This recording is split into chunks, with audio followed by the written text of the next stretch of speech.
Hey everybody, welcome back. What's up? It's Randomly Selected. My name is Mario. Thanks for coming. Really appreciate your patronage this past year. You can catch us wherever podcasts are available.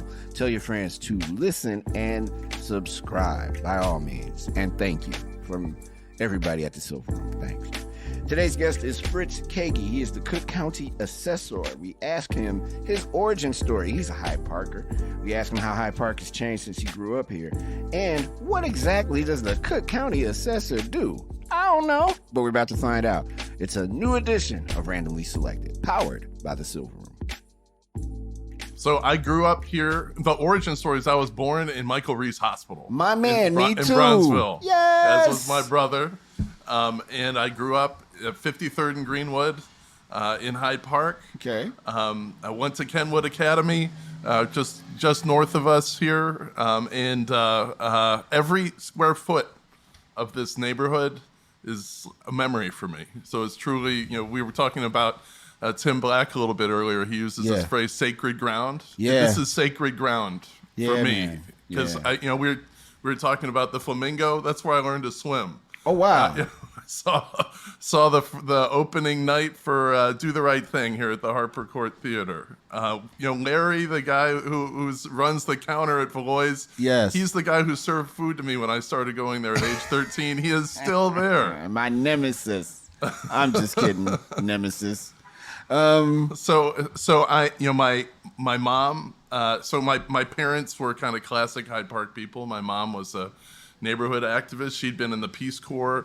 She was one of the first Peace Corps volunteers. She served in Tunisia, and she was in Martin Luther King's Poor People's Campaign. She was working in D.C., and she was introduced to my father, who is a historian who studied the Middle East and Byzantium and late Rome, sort of classic University of Chicago scholar. And they met because they had a common interest in the Middle East, and then they moved here to Hyde Park in the early 70s.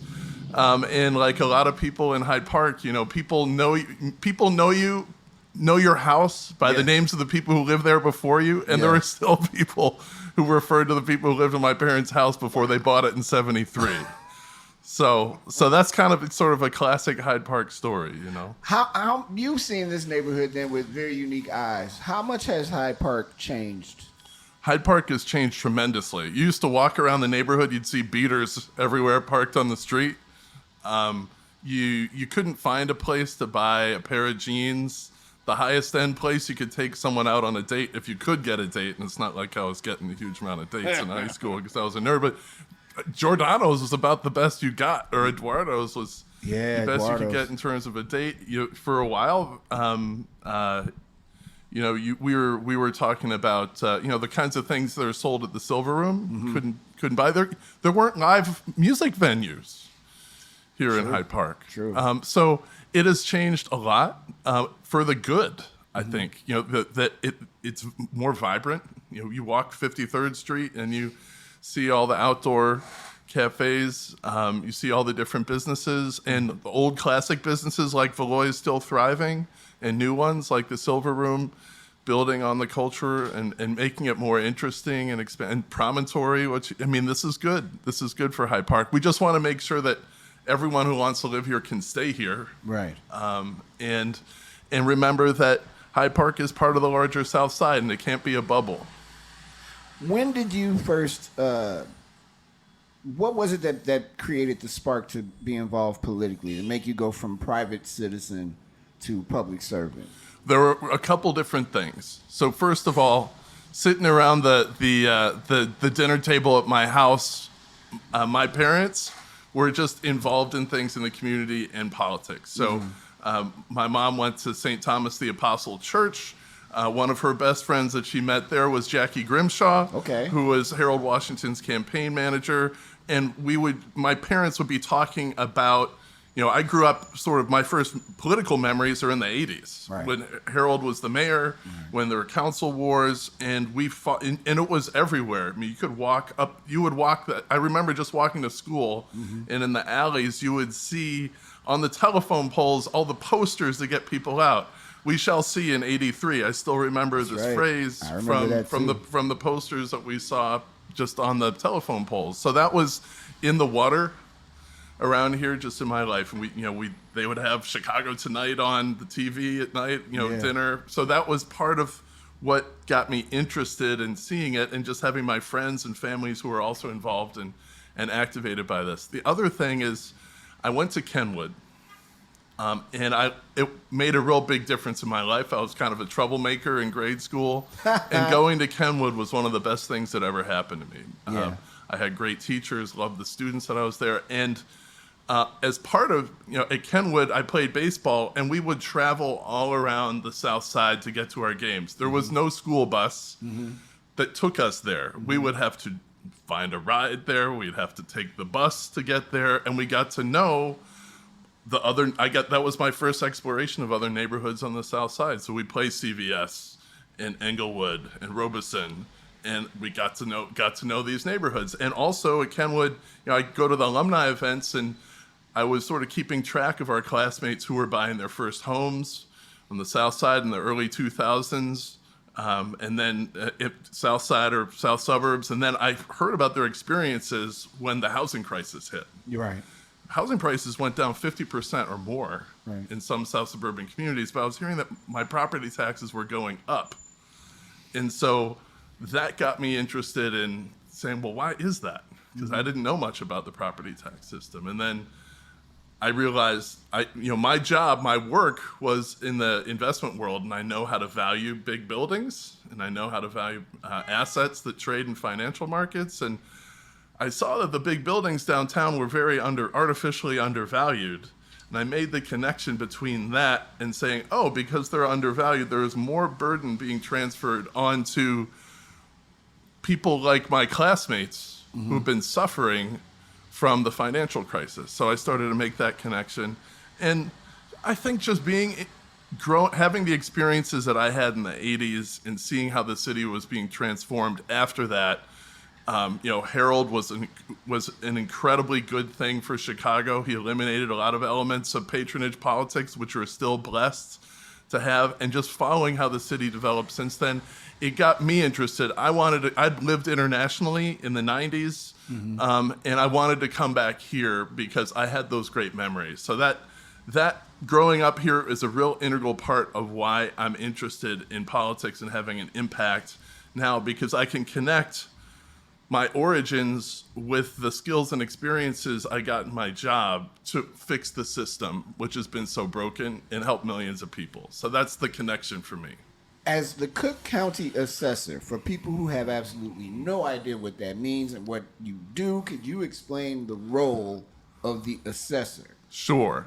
One of the first things that I experienced when I came into this job is that even people who are making tax policy as policymakers, or people who are real estate investors, even they don't understand the property tax system, so there's hardly any understanding of it. So think of our property tax system as having two different streams. Okay. So the first stream I have no control over. That is our public school system, that is our city, and they determine how much money they need every year. That is called a levy. It's like $15 billion have to be collected in Cook County every year in this levy. Right. Why do we do assessments? Well, that's what we do assessments so we can divide up that burden amongst all of us. So the assessor, which is the one that's involved in dividing up that burden amongst us, we don't set the size of the burden, but what we do is we're the equity piece in figuring out how do we divide up the tax cost of government amongst all of the different property owners. So assessments are about equity. So what are assessments? Assessments are an estimate of the market value of a property. And that is literally what our job is about, estimating the value of every single property in Cook County. There are 1.9 million of them. And getting that right is so important, because if our estimate of value gets distorted, if we're not a good mirror to the market, what ends up happening is some people get a favor, some people pay less than their fair share, and it comes at the expense of everyone else. So it's purely a job about equity, because we're all of our assessments are interconnected. Right. Your assessment does not exist alone. It is part of all the other properties in Chicago. They go into a property tax base, and your share of that base becomes your share of that $15 billion that has to be collected every year. So you have just as much interest in making sure the big buildings downtown are properly valued so that you are not picking up the tab for them and your neighbors aren't either. How do prior political decisions like Rahm Emanuel's policies, the former mayor of Chicago, affect his decision-making? And what should one expect with citywide reassessments? Ooh, it's reassessment time. This is a great question, and because, we got some dedicated listeners on this show, I want to take us back a little bit in history to explain that. Fair game. We started with Harold Washington. Let's start with Harold Washington. Harold Washington, he raised property taxes, and it was the first time that our city had its credit rating rise since the Kennedy administration. Wow. Harold Washington turned around the budgetary portions of the city. It was the last time that our city and our public schools had a balanced budget. Okay, and he did that because of that hard work in getting property taxes up in line. Now, when Mayor Daley became mayor, they did not raise property taxes for close to 2 decades in a serious way. They sort of let property taxes stay in place. Mayor Daley II. Mayor Daley II. Okay. So after Harold died, Okay. Basically the levy was kept in place for a very long time. Now, the pension funds of the city and the Board of Education, they were growing because the stock market back then was growing. But then when the financial crisis hit, all of their stock holdings took a hit. Pension deficits became obvious. Okay, so basically think about under Mayor Daley, they didn't raise property taxes for more than a decade. And as a result, pension deficits built up. Mayor Emanuel, like him or not, he did the thing that he needed to do to start closing those deficits, right? The deficits that accumulated from all those years when the city was not raising its property taxes. So that's why the city raised property taxes like they did under Mayor Emanuel. And it was big. It was like $500 million. Oh, yes. I think. It was quite substantial. And the impact was concentrated even more because layered on top of that rise in levies was an unfair assessment system run by my predecessor, Joe Barrios. Okay. And assessments, the biggest buildings, the ones downtown, were shown by third-party studies to be very low, valued very low, artificially low. And what that meant is that everyone else in the city, including here in Hyde Park and in the rest of the South Side, was picking up the tab for those big buildings.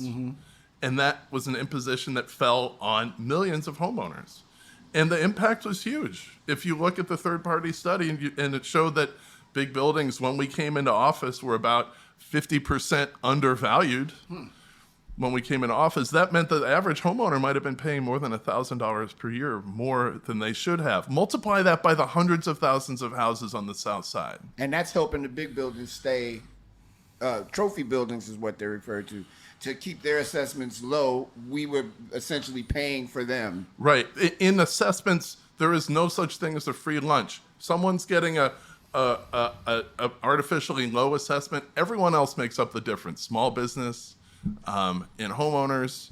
And if you just look at the raw numbers that were there done by third-party studies, looking at the assessment system when we came in, just that undervaluation alone probably meant that hundreds of millions of dollars each year were leaving the South Side when it should have been staying in people's pockets, being spent on businesses like we see here on 53rd Street and elsewhere. And that is enormous. I was just talking to Alderman Beal in the 9th Ward. He was very proud that the first sit-down restaurant opened in Pullman in a couple decades. Wow. I mean, when I heard that, it blew my mind. Yeah. Think about how it might have been different if the tens of millions of dollars that would have been staying in his ward would have been there. That, sit-down restaurants might have had a better chance. And considering how many, I mean, I don't know how many townships. I had it in my head. How many townships are there in Cook County? I mean, in Chicago, In Chicago, there are 8 townships. Now, townships are kind of like an artificial creation. Right. It's out of convenience. They don't exist as a form of government. They're just a geographical convenience that we use in our property system. And there are 8 in Chicago. And we are in Hyde Park Township. Mm-hmm. And I know assessments are coming down the pipe for everybody around the city. And I'm hyper-localizing it just so folks can understand that this is not just a Hyde Park situation, though, I'm aware. But in Hyde Park Township, assessments are coming. And here's your chance to make everybody feel really good or be really scared. What is going to happen in a couple of weeks when these assessments? Well, when we do a reassessment, we reassess 1/3 of the county every year, and this year we are reassessing Chicago. It's the last part of Cook County that we, as our administration, have not yet had a chance to reassess, and now we're doing it. We'll be sending out assessments in Hyde Park Township, which is Chicago, south of Pershing, east of State. So it's a huge swath. It's not only the neighborhood of Hyde Park, but it's also Kenwood, Bronzeville, Washington Park, Woodlawn, South Shore, Pill Hill, going all the way down to the Bush in the south and the east side. Right. So it's a huge diversity of neighborhoods. What we're seeing is that homeowners' assessments are up slightly in the neighborhood of 10%, and we're seeing commercial assessments up a little bit more in the neighborhood of about 15-20%. That is up less than the rest of the city, and it kind of illustrates how distorted our assessments were before we came in. There's this concept called regressivity. Regressivity is that the more modest your property is, the more it tends to be more highly assessed. And the bigger the property it is, the more valuable it is, the higher end, the more it tends to be underassessed. And this pattern of regressivity existed for residential, and it existed for commercial. That third-party study that I mentioned, where it showed that commercial properties in Chicago were 50% undervalued, when you looked out in the neighborhoods and you looked at smaller properties out in the commercial properties out in the neighborhoods, they were valued more closely to the mark. They were basically picking up the tab for the biggest buildings owned by corporations downtown. So that's an example of regressivity. Just as is the person who owned a $150,000 home in Gage Park, which tended to be more highly assessed versus a multi-million-dollar house up north. So we have fixed, we just published a study that showed in the first phase of our reassessment that we've fixed the problem with residential regressivity. We're within industry standards right now.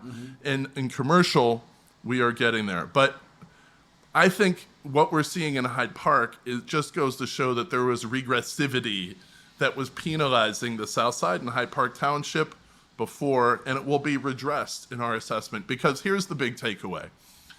The assessed value base in Chicago has grown about 50%, largely because we're making sure that those big buildings downtown owned by the big corporations and the ultra-wealthy are finally being valued accurately, not with artificially low values, but with market values. Cranes just did a big study with the best valuation tools out there showing that our values were not only on the money, but they could even be said to be conservative. So that third-party validation is sort of the culmination of 3 years of hard work.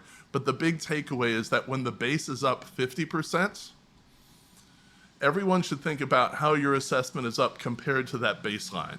Anyone's assessment who's up less than the base will likely see a lower bill next year. So if someone's assessment's up 10% or 15% and the base is up 50%, that does not feel good when people see their assessments up. They think their taxes will go up, but they will actually go down because the base is up so much. So that's that. If you could just, everyone stick with me here. Because assessments are all relative, your assessment is connected with the overall assessed value of the city. If the city's tax base, if its base of assessed value is growing 50%, that's kind of the baseline that everyone should think about. Now that baseline will shift a little bit with appeals, but I think in general this is going to be very good news for the South Side and for Hyde Park Township, which is the South Side south of Pershing, east of State, because its values are up much less than the base. And that means they'll have a lower share of the burden coming out of this. And just to make sure everybody understands that because the assessment looks like it doesn't mean that people's taxes are going to go flying That's right. up. A change in your assessment absolutely does not entail a change in your taxes because the rates here are not fixed. Okay. Your assessment goes into a hopper with everyone else's assessment in Chicago, and it's your share of the base that matters because that becomes your share of the levy. And so if your assessment is growing less than the base is, then your share of the levy is falling, and that will be good news come tax time next year. This is something that people in the suburbs have already experienced, and people in Chicago will get to experience next year when tax bills come out.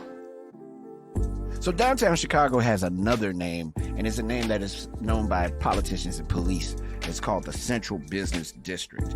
And we asked Fritz how the Central Business District survived major hits, if it survived at all, major hits from COVID and uprisings. And also, does that affect assessments in Cook County?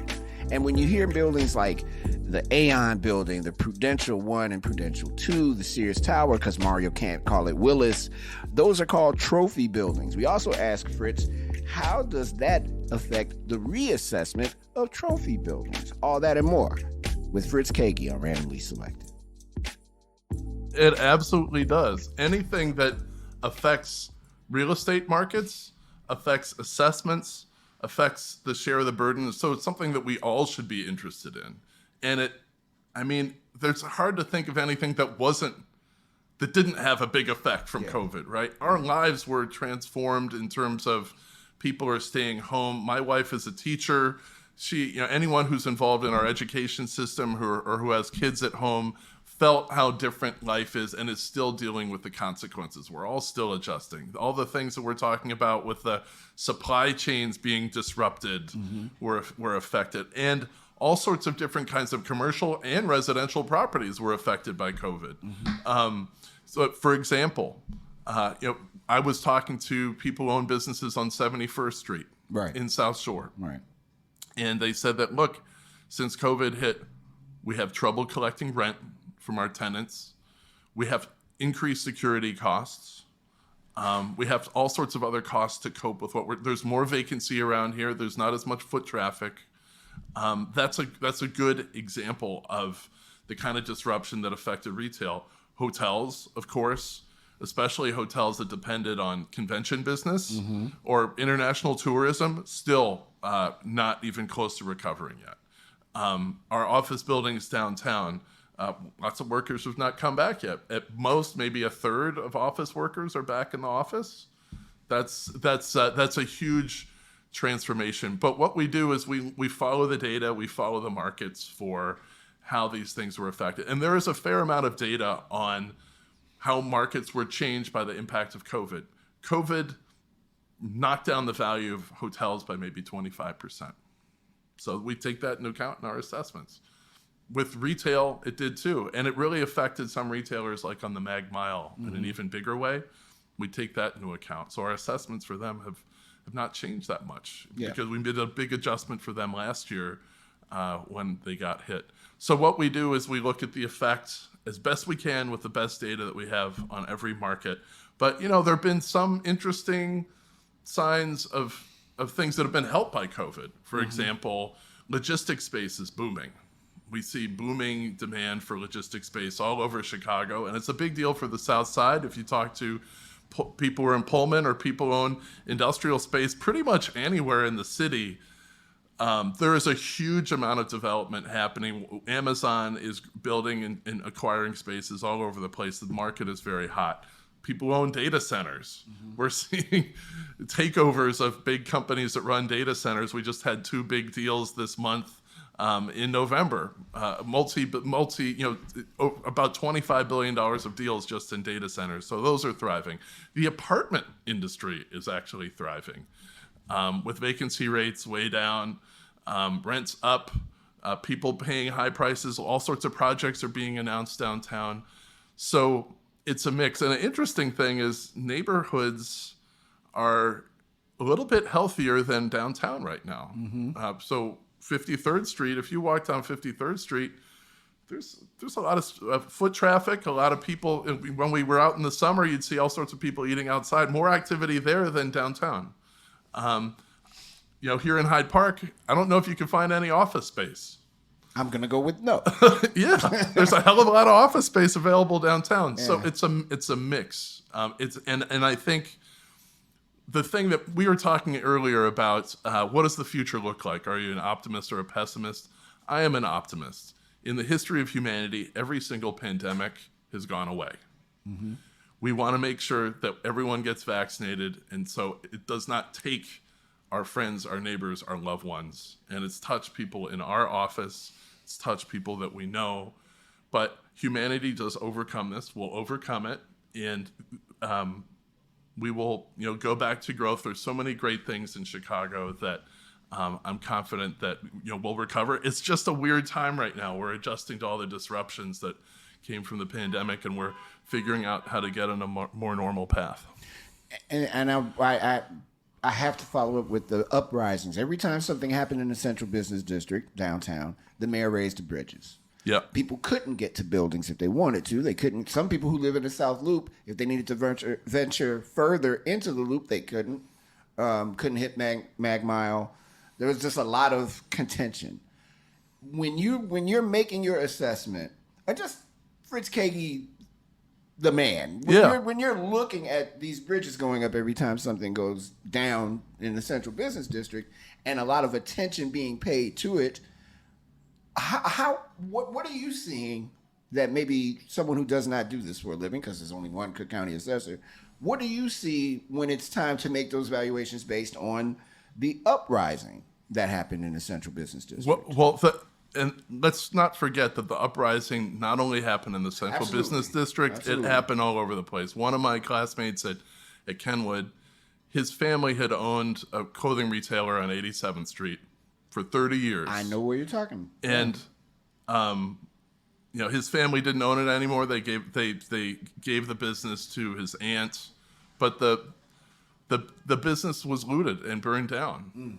He said he looked at the video and there were 6 policemen trying to hold back hundreds of people, and the business has not come back. Mm-hmm. So there are lots of corridors that were hit by this, but others are thriving. Another classmate of mine, who is the captain of our baseball team, Johnny Stallworth, his family owns John's Hardware and Bicycle on Halstead at 73rd Street, and I was really worried that they would be affected by the looting. He's like, Fritz, we sell bicycles and hardware. This is a record year for us. Don't worry. We're good. Everybody wants a bike. So differentiating the impact, some of the impact had very random effects, but I think it was an example of just how much life was disrupted and how unhappy people were. There were not only long systemic pressures that got built up, but also the turn of events was really... It just compounded on that. Yeah. And so we're all recovering from that. And we need to figure out, one of the things is with crime being up so much, how do we deal with that? And I got to go back to another classmate of mine, LaDon Reynolds. He runs the police in Oak Park. He just got nominated to run the federal marshals here in Illinois. And he was saying that the police, we cannot do this on our own. Right. There is no solution where it's just police to solve these problems. We need to have things that authentically come from the community, where people are working together, we're all swimming in unison to try to get things settled and make people feel safe. We do need to have a sense where people feel like if they see a crime, they can be comfortable in reporting it, and that the police follow up on it, but also that they can be trusted, and that there's an adequate sharing of resources between downtown and the neighborhoods, so that people who've invested their lives in small business can feel safe, and people who are the backbones of their communities can stay in place. Because here in Hyde Park, we were just talking about how people feel shaken by some of the more recent events than what happened in summer of 2020. Okay, this is the section of the program where I get to see where you're at here on a few things. You went after the trophy buildings, the Willis Towers. The Sears Tower, It's the Willis Tower. But To me, it's the Sears. It'll always be the Sears Tower. It's just really hard for me to do that. The Willis Tower, the Sears Tower. I'm sure they'll find a new name for it soon. The Aon building, I imagine Prudential 1 and 2, trophy buildings are what they're referred to. The iconic buildings in Chicago. You went after those. Well, and assessment. I don't think it was going after them. We're measuring their market value just like we do with everyone's house. Right. That's the law. Fair. We're putting everyone on a level playing field, that we're just measuring their value. And we measure their value using the evidence that they themselves have submitted to the government sometimes in their own appraisals. You know, when you get an appraisal on your home to get a mortgage, big buildings do that too. Mm-hmm. They get an appraisal for big mortgages that they submit to the SEC. And so we can see what, Blackstone, which is one of the world's biggest private equity companies, they own Willis Tower. They refinanced the whole Willis Tower, and they submitted evidence to the SEC saying, you know what, we think this building's worth $2 billion. And their assessment is super low to have it was under $700 million before a the $2 billion building. That doesn't sound right. Yeah, and now they did that before COVID. Right. So for sure, there's an impact from COVID, but we substantially raised the assessment with a very conservative estimate of value for that building, and that's what we did for all the big buildings downtown. And Cranes, which is no populist publication by any stretch. Right. They did a deep dive looking at all the best data tools that are out there. They looked at our assessments and they said, you know what? These assessments are not only on the money, they're probably conservative. And that kind of validation, it just shows those values for the big buildings it wasn't going after them. It was amply supported with the evidence, and it was very uniform, very fair, and well substantiated. So I asked Fritz, how does he respond to criticism from the trophy building owners? And how does Cook County look from an assessor's viewpoint? Has Mayor Lightfoot asked him for any assistance at all in making the Chicago situation better with lowering taxes? I'm going to say not, but we'll find out from Fritz. Well, it's not a surprise coming from him, who leads the club of big building owners, right? They have a very extreme position. They don't even subscribe to the premise that their building should be valued based on market values, just like everyone else's building is. Right. They think they are entitled to artificially low values because they consider themselves to be so important. And that's not the law. That's not fair. And it's not substantiated in the data. We're following the law, which is market values need to be the driver of assessments for every building. And if you don't do that, you are conferring a favor on some at the expense of others. And it's had real consequences for people that you and I know, for the South Side, for homeowners, and, by the way, small business. Yeah. Because, as I mentioned, the studies of previous assessments show that small businesses, especially ones in the neighborhood, were also picking up the tab for those big buildings. And so properly estimating their value, as Cranes have shown that we've done, that's led to the base being up 50%. And so that means that will, for anyone whose assessment is up significantly less than that, they will experience a benefit from us finally valuing those buildings properly.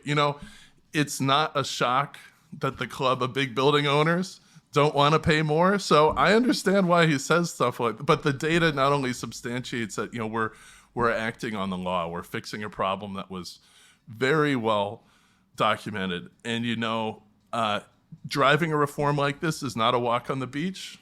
It is baked into the cake that we're going to take hits from guys like BOMA.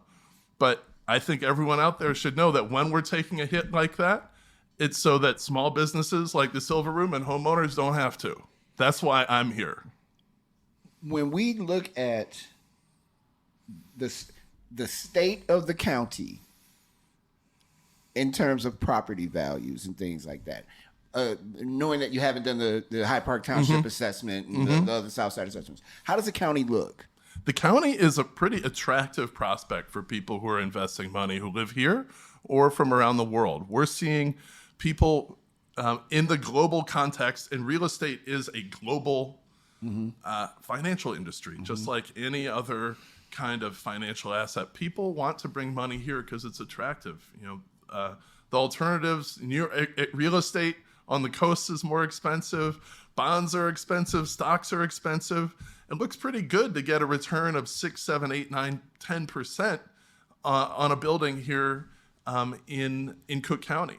And there's lots of great qualities here that attract people here too. So I love to talk about all the great things about our economy here. We got so many great strengths: our transportation, our people, our culture, of which, the Silver Room is a great example of a special part of Chicago and Southside culture. We got so many assets that I think people are starting to recognize the value. And what we're doing in the assessor's office is we make it more predictable and transparent and accessible for people who are not familiar with going through the brain damage of understanding our property tax system. We want to make it easier for someone who is not an insider, who has not studied up on this for years, to access it, and to know that even if you don't want to get involved in taking on understanding the property tax system, you got an assessor that is running this by the books with market values so that it's more fair. And that a lot of people who are serious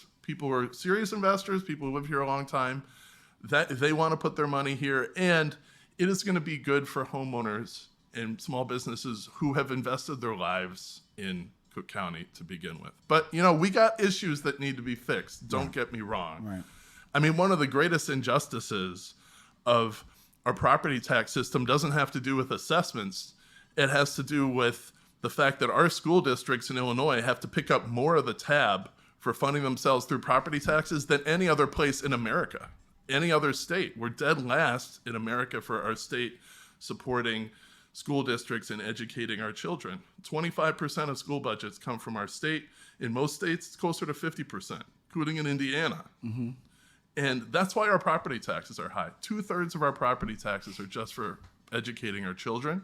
And so that's a problem that we need to address, because it creates huge inequities when you set up a system like that. Right. Think about Harvey, which has the greatest property tax injustice I am aware of in America, because it has one of the highest rates in Cook County.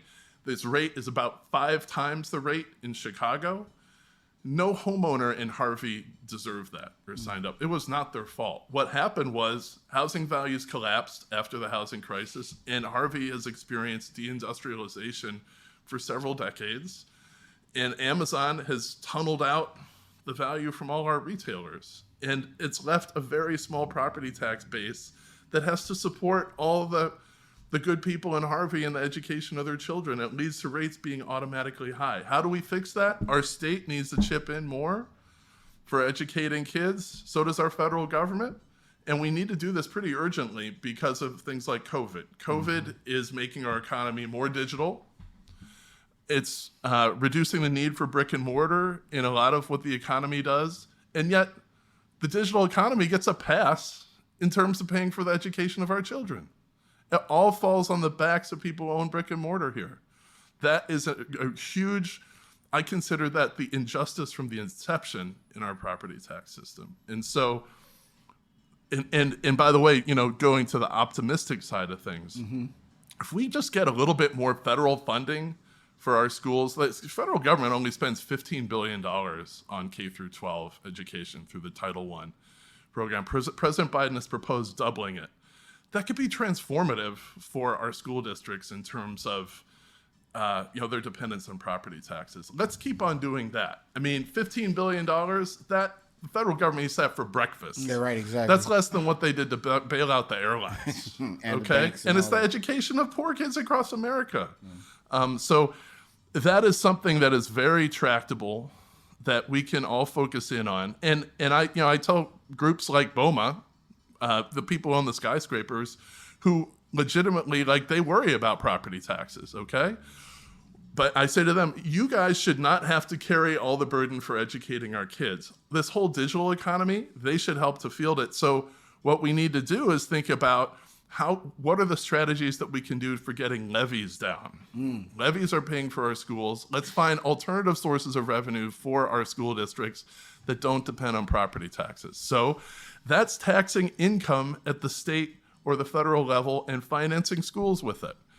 Because income, it doesn't matter if you generate it through brick and mortar or through digital. It's income. You can tax it. The federal government knows how to do this. That is how those are the kinds of solutions that we have to think of to make the system better. A couple more things. Would you or have you been asked by Mayor Lightfoot for your insight for things like that on how to make the situation for folks in Chicago better in terms of lowering property taxes, things of that nature? Well, I talked to Mayor Lightfoot a lot to update her on how our assessments are changing the picture for the city.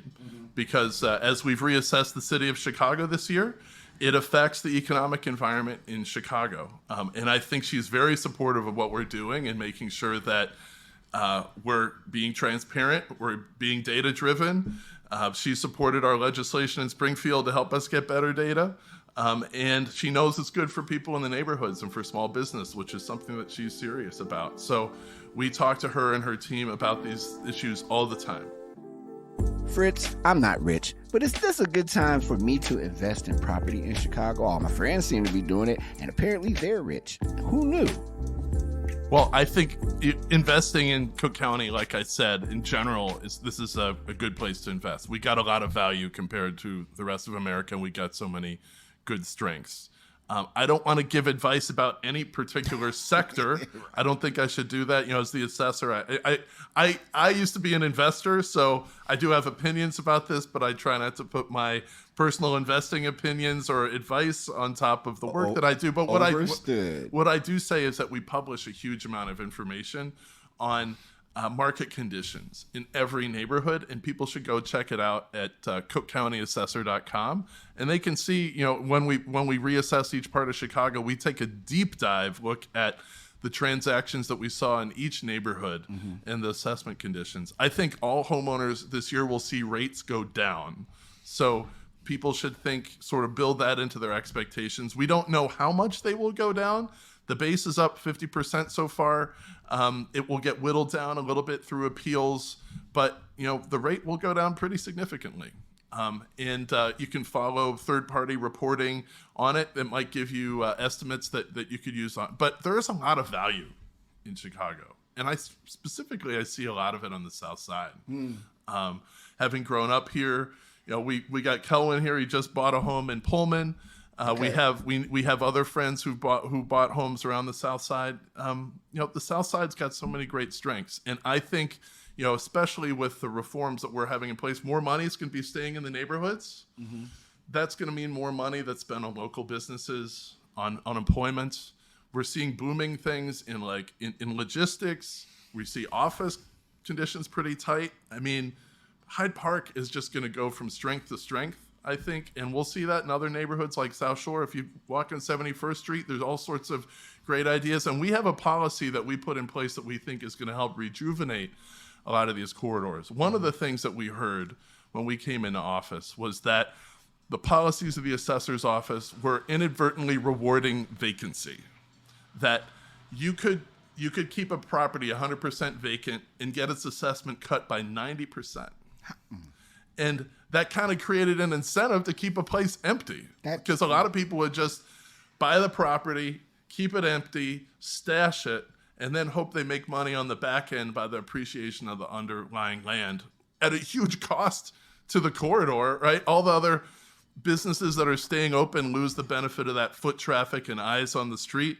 They, of course, the whole city loses out from sales tax revenue, so they have to lean more on property taxes. It hurts vitality. It hurts local employment. And so what we've done is we've changed the way vacancy is treated. What we do is we look at how the market treats vacancy. We say, look, we're going to assume the neighborhood vacancy rate for every commercial property on that corridor, whether it's 100% occupied or not, and we're going to give every property the credit for that vacancy rate. If someone wants to get an additional reduction for additional vacancy, we will give them temporary partial credit for that additional amount of vacancy. But it will be partial, it will be temporary. And we're hearing from people all over the city, and we heard complaints about this old policy from all over. Not only Tanya Trice, who runs the South Shore Chamber and could tell you all sorts of stories about 71st Street, but we also heard it from people on the north side. Clark Street, there are all these spaces that were empty, owned by absentee landlords. Six Corners on the northwest side. So this was a problem all across the city. And what we're hearing now is that stores are starting to be reactivated because people are realizing, hey, I can't keep this space empty forever if I want to get a credit for additional vacancy. Maybe I should sell this to someone who wants to put in the sweat equity to open up a spot. And that replicates, the way the market thinks about it. Because if you keep a property 100% vacant, its value does not fall 90%. Right. Because a reasonable buyer would buy it and say, hey, I could get this space occupied. Sounds like owning a vacant lot. Yeah.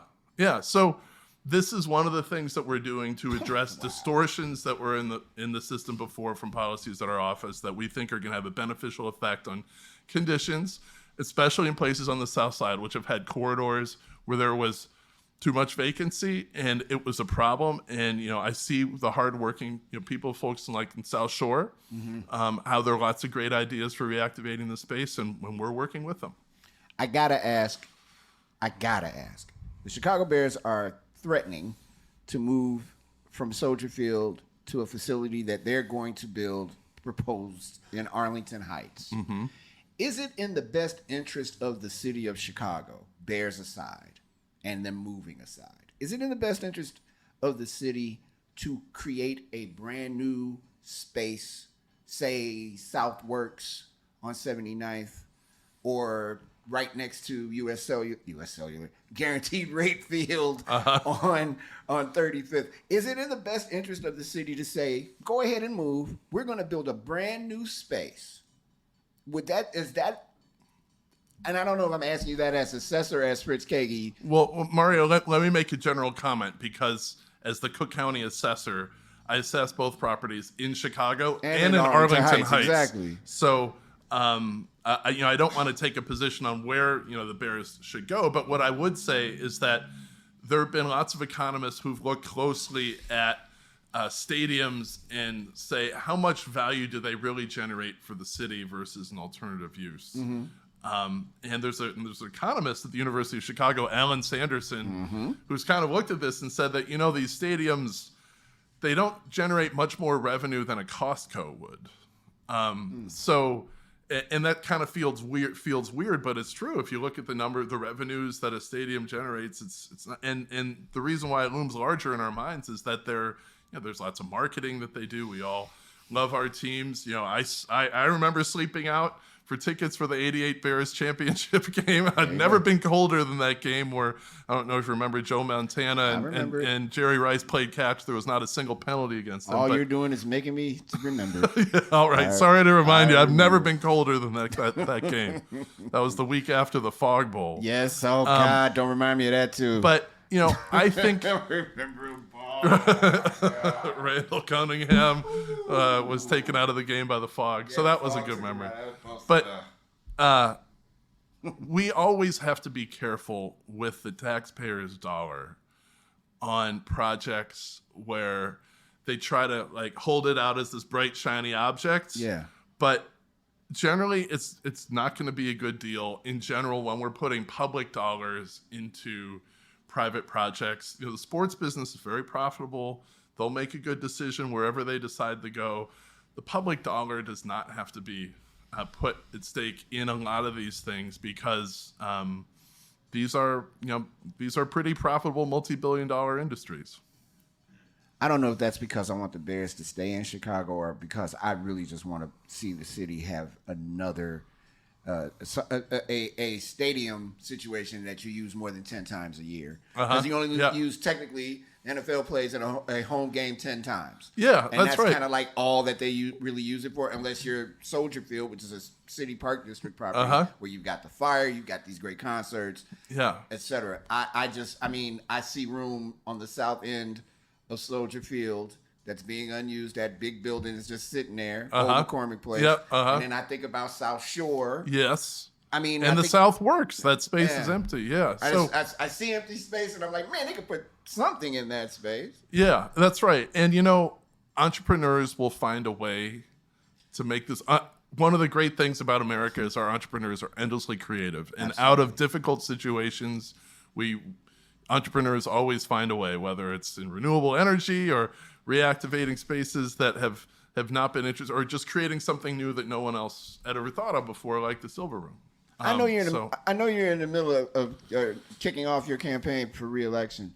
You ever thought about spreading out your political wings and being the mayor of the city of Chicago? Well, I live in Oak Park.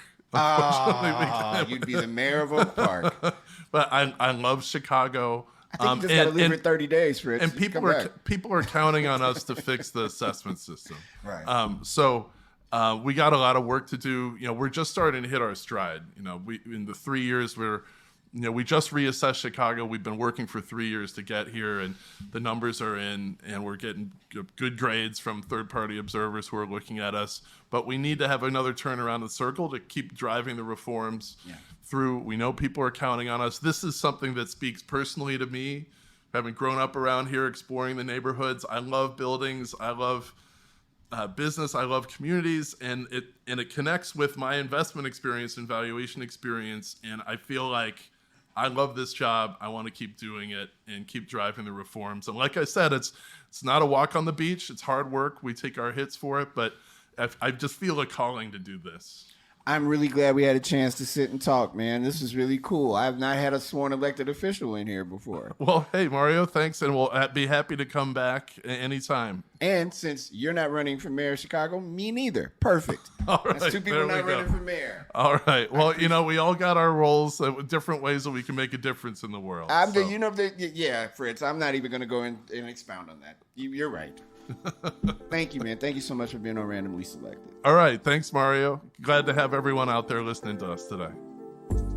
Thank you for listening to the 20th episode of Randomly Selected. We want to thank Cook County Assessor Fritz Kaegi for being on the show. Thank you so much, my friend, and really, really appreciate all the knowledge you dropped today. Not just for us, but for the whole city. Thank you very much. Episode 20 down. We start a new year with episode 21 with the silent producer, Stefan Speaks. It's almost like a holiday because he's going to actually talk. We're going to talk about the Silver Rooms podcast, Randomly Selected. We'll probably talk about sound rotation too. Just talk about how this has gone for the past year for all of us. Happy holidays. Really, really, really mean it. Happy holidays and Happy New Year. Thank you so much for checking us out for Randomly Selected, and for everyone that works at Silver Room and Eric Williams. Thank you all so much for listening. We truly, truly appreciate it. Be safe. Be well. 2022 is next. Peace.